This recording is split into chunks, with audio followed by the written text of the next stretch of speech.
Acts is the story of us. It's the story of the church.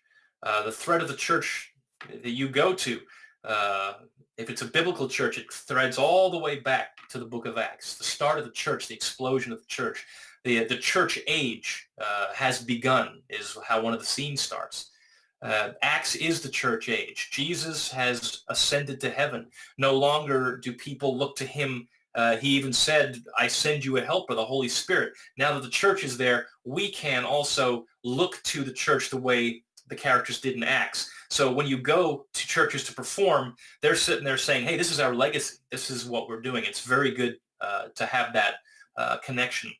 Also, Acts is extremely action-packed. It's got a lot of good drama. It's got a lot of good conflict. It's got a lot of good truth. It's a narrative structure. It's easy to look at it and adapt it because it's moving forward in a narrative way. It's not didactic. Now, parts of it are didactic. Parts of it teach. Parts of it are, in the monologues themselves, contain doctrine to be taught. But the narrative structure is very solid to adapt.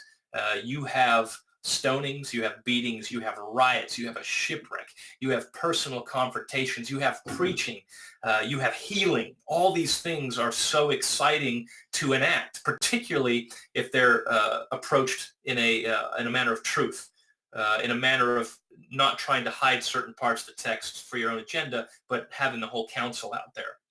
Acts shows the cost of following Jesus. Luke 9:23 says, if anybody's going to follow me, they have to take up their cross daily and be willing to die. A lot of churches, they don't want to give that message. A lot of people say, hey, Jesus will make your life better. Well, he will in certain ways, but it also may get worse. And that's certainly what happened to many people in the book of Acts. Jesus said about Paul, I will show him how much he must suffer for my name. He didn't say, Paul's the missionary, I'm going to give him what his heart desires. He changed Paul's heart, but Paul suffered. The believers in the New Testament suffered. Peter suffered, yet they were so full of joy. They write with such joy, and their circumstances become less important.